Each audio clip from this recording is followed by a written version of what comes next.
الحمد لله رب العالمين والعاقبة للمتقين والصلاة والسلام على سيد الأنبياء والمرسلين خاتم النبيين محمد وعلى آله وصحبه أجمعين أما بعد أعوذ بالله من الشيطان الرجيم وما تسقط من ورقة إلا يعلمها ولا حبة في ظلمات الأرض ولا رطب ولا يابس إلا في كتاب مبين۔ میرے دینی اور ایمانی بھائیوں، بزرگوں، دوستوں، اللہ تعالیٰ نے قرآن مجید کے اندر اس بات کی پورے طور پر وضاحت کر دی ہے کہ دنیا میں جو کچھ ہوتا ہے وہ اللہ کے حکم سے اور اللہ کی مرضی سے ہوتا ہے۔ بغیر اللہ کے حکم سے ایک پتا بھی حرکت نہیں کر سکتا۔ ہر چیز کا فیصلہ اللہ تعالیٰ نے پہلے سے طے کر دیا۔ انسان پر جو حالات آتے ہیں وہ اللہ کے حکم سے آتے ہیں۔ یدبر الامر، ساری چیزوں کی تدبیریں اللہ تعالیٰ کرتے ہیں۔ کس وقت بارش لانی ہے، کس وقت گرمی کا موسم آنا چاہیے، کن لوگوں پر مصیبتوں اور بیماریوں کا اور آفتوں کا اللہ کی طرف سے فیصلہ ہونا ہے، یہ ساری چیزیں اللہ تعالیٰ طے کرتے ہیں۔ بغیر اللہ کی مرضی سے کچھ ہوتا نہیں۔ دنیا کی ساری طاقتیں مل کر اللہ کی مرضی کے بغیر کچھ نہیں کر سکتی۔ اگر اللہ کی مرضی ہو اور دنیا کی ساری طاقتیں مخالفت کریں تو دنیا کی طاقتیں اللہ کی مرضی کے خلاف کچھ بھی نہیں کر سکتی۔ یہ ہمارا عقیدہ ہے۔ والقدر خیرہ وشرہ من اللہ، ہم اس کا اقرار کرتے ہیں کہ چاہے اچھی ہو یا بری، ہر چیز اللہ کی تقدیر سے ہوتی ہے۔ اللہ نے پہلے سے جو چیز طے کی ہے اس کے مطابق ہوتی ہے۔ اس عقیدے کو ہم اپنے دل میں بٹھا کر رہیں اور اس کی تجدید کرتے رہیں، اس کو تازہ کرتے ہیں، اس پر غور کرتے رہیں گے، اور ہر آنے والی مصیبت کو اللہ کی طرف ہم منتقل کریں گے تو پھر اس مصیبت کو سہنا اور اس کو برداشت کرنا ہمارے لیے آسان ہو جائے گا۔ اب اللہ کی طرف سے جو احکام آتے ہیں وہ بندوں کے اعمال کے مطابق آتے ہیں۔ بندوں کے اعمال اچھے ہوں گے تو اچھے اللہ کی طرف سے فیصلے ہوتے ہیں۔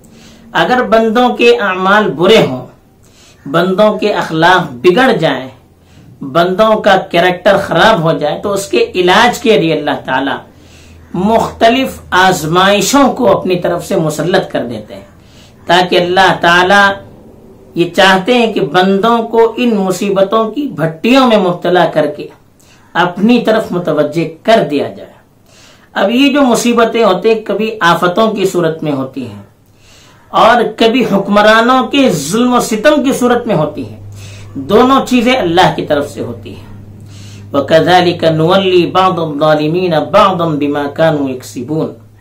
اللہ تعالیٰ نے صاف طور پر قرآن مجید میں ارشاد فرمایا ہے کہ ہم بعض ظالموں کو بعض ظالموں پر مسلط کرتے ہیں ان کے اعمال کی وجہ سے۔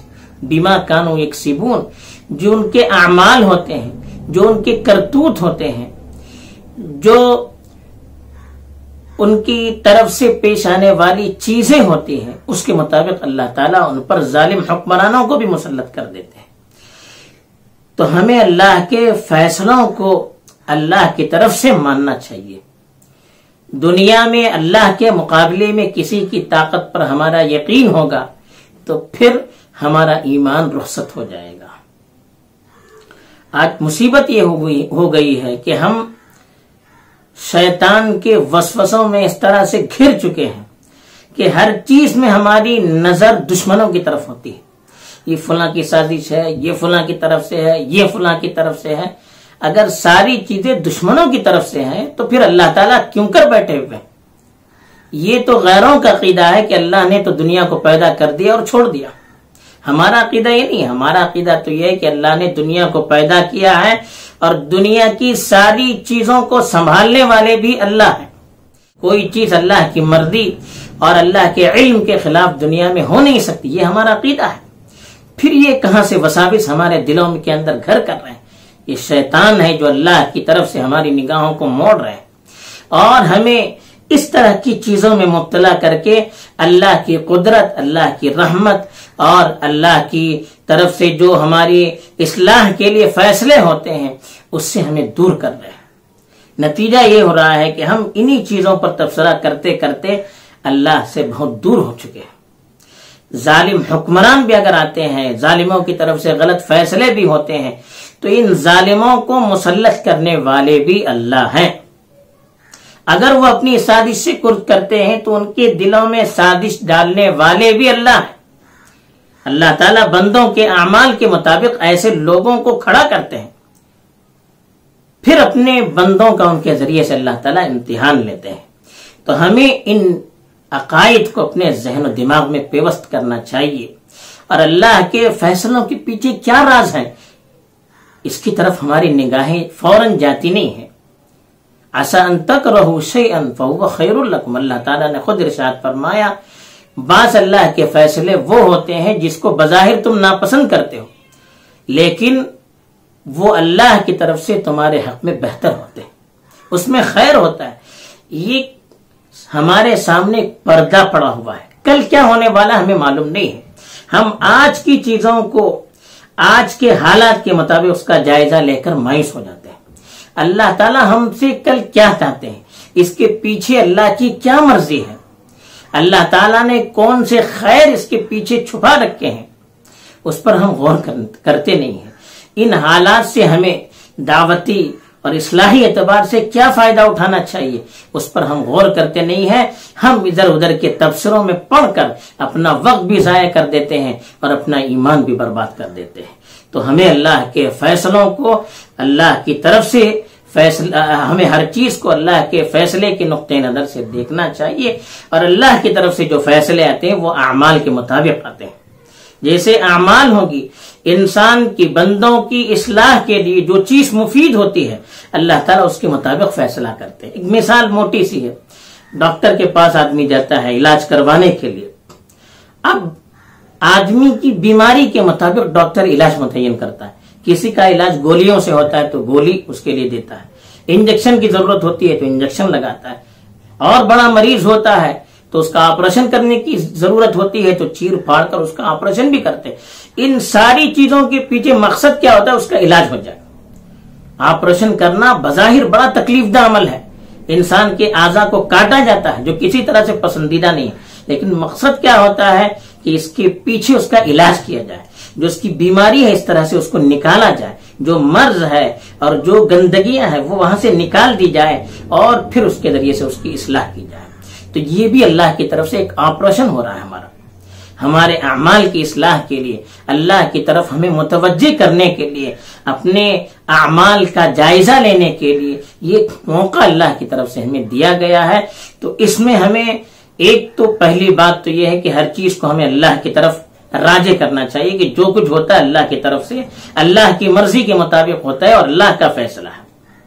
اور دوسری بات ہمیں یہ یاد رکھنی چاہیے کہ اللہ کی طرف سے جو فیصلے آتے ہیں انسان کے اعمال کے مطابق آتے ہیں. تیسری چیز ہمیں یہ یاد رکھنی چاہیے کہ اللہ کے فیصلے بعض بظاہر سخت بھی ہوتے ہیں تو اس کے پیچھے کوئی نہ کوئی خیر پوشیدہ ہوتا ہے. اس لیے ہمیں اللہ کی طرف متوجہ ہونا چاہیے، مایوس نہیں ہونا چاہیے. مایوسی یہ کفر کی علامت ہے، اللہ کی طرف نظر نہ ہونے کی علامت ہے، اللہ سے تعلق نہ ہونے کی علامت ہے. جب اللہ سے تعلق نہیں ہوتا ہے وہ آدمی مایوس ہوتا ہے. انہ لا یأس من رحمت ربہ الا القوم الکافرون.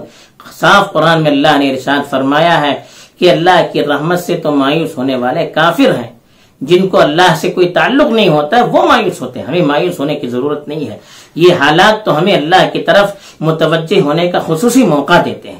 تو اس لیے ادھر ادھر کے کاموں میں واٹس ایپ پر جو میسج آتے ہیں اس پر بھروسہ کر کے غلط چیزوں کو ذہن پر لا کر اپنے دل کے اندر مایوسی کو ہوا دینا، اس کے لیے راستے کھول دینا ایک مومن کی صفت نہیں ہو سکتی ہے. مومن ہر چیز کو اللہ کی طرف رجوع کرنے کے لیے ایک غنیمت اور ایک موقع سمجھتا ہے. ایسے موقع پر ہمیں خاص طور پر اللہ کی طرف متوجہ ہونا چاہیے, اس کی رحمت کو سامنے رکھنا چاہیے, اپنے اعمال کا جائزہ لینا چاہیے کہ اس بیماری کی وجہ سے ہمارے اعمال کے اندر کیا تبدیلی آئی, کتنی گناہوں سے ہم نے دوری اختیار کی, کتنی برائیوں سے ہم نے دوری اختیار کی. اس کے مطابق ہم اللہ کے فیصلے کے انتظار کر سکتے ہیں. اگر ہمارے اعمال کے اندر درستگی آ چکی تو اللہ کی طرف سے خیر کے فیصلہ آنے شروع ہو جائیں گے. اگر ابھی تک ہماری اصلاح نہیں ہوئی ہے تو یاد رکھیے کہ اللہ کا خیر کا فیصلہ جلدی آنے والا نہیں ہے, اور سختی ہو سکتی ہے, تاکہ ہم اللہ کی طرف اور متوجہ ہو جائیں. تو ہمیں اپنے اعمال کا جائزہ لے کر اپنی اصلاح کر کے اللہ سے بہتری کی امید کرنی چاہیے. اللہ تعالیٰ مجھے بھی ان اوقات سے فائدہ اٹھا کر اپنی اصلاح کرنے کی توفیق دے, اور آپ کو بھی توفیق دے. آمین. وآخر دعوانا الحمد للہ رب العالمین.